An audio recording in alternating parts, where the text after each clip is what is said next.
السلام عليكم ورحمة الله وبركاته، مشاهديني وأخواتي وحبايبي في كل مكان. يا رب تكونوا بخير. اللهم صل وسلم وبارك على سيدنا محمد وعلى آله وأصحابه أجمعين. ده طاجن فاصوليا، فاصوليا بيضة عملته في الفرن. وطبعا الفاصوليا البيضة من الأكلات المحبوبة جدا من الخضار المحبوب جدا في البيوت المصرية. وأنا حبيت النهاردة أعمله بشكل جديد. يلا نسمي الله ونصلي على الرسول ونشوف عملنا الطاجن ده ازاي. ده عبارة عن نص كيلو فاصوليا، طبعا نقيته، حطيت عليه كمية من المية. انا ما بنقعش الفاصوليا عشان ما تعملش قشرة معانا. برفعه على النار كده 10 دقايق يغلي. بعد كده بطفي عليه واغطيه شوية كده قيمة نص ساعة بنار علشان تتسلق وتبقى حلوة ملهاش قشرة ولا تتكسر معانا في الصلصة. يلا نعمل بقى الصلصة بتاعت الفاصوليا. ده زيت على سمنة ونزلت عليه بصلة مفرومة. واحاول كده اصفرها، ما بقليش للصلصة، بصفرها بس. بعد كده بنزل عليها بنص كيلو عصير طماطم. حابة تحطي بابريكا او صلصة تحمري الطماطم اكتر من كده، دي حاجة برضو ترجع لك. خلصت الطماطم السبيكة اهي، وكانت الفاصوليا سويتها 3/4 سوية في الطاجن. ما تتكسرش ولا تتهرى معانا زي ما انتوا شايفين كده. بعد كده ما بتتسلق بصفيها.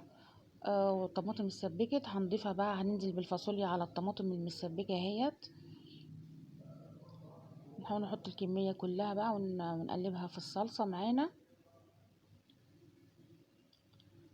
نغلفها كده بالصلصه. حابه تحط عليها شوربه فراخ، حابه تحط عليها شوربه لحمه، زي ما انت عايزه. انا هحط عليها شوربه الفراخ عشان انا عاملاها جنب دبابيس الفراخ.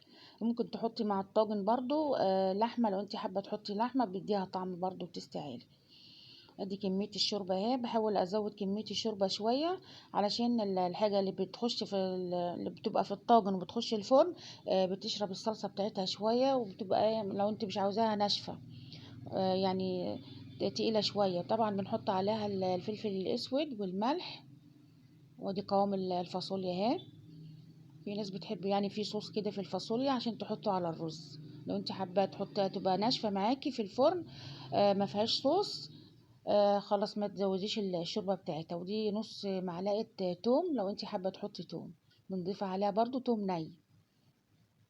خلاص فضيتها في الطاجن. هندخلها الفرن 10 دقايق تحت على قاع الفرن. بعد كده بولع لها الشوايه. بتطلع معاكي السوا بتاعها مظبوط جدا، ولا جامده ولا متكسره ولا مهريه ولا اي حاجه، زي ما حضراتكم شايفين كده. برضو هوريها لكم، هوريكم منها معلقه كده واشوف تشوفوا كده التسويه بتاعتها اهي زي ما هي كده. حبيت الفاصوليا زي ما هي كده اهي، ولا مهرية ولا متكسرة. طبعا بنقدمها جنب رز، جنب دبابيس فراخ، زي ما انت عاوزة كده، او تبقى بألف هنا وشفا زي ما انتوا شايفين. ويا ريت ما تنسوش تدعموني باللايك والشير والاشتراك في القناة. والسلام عليكم ورحمة الله وبركاته.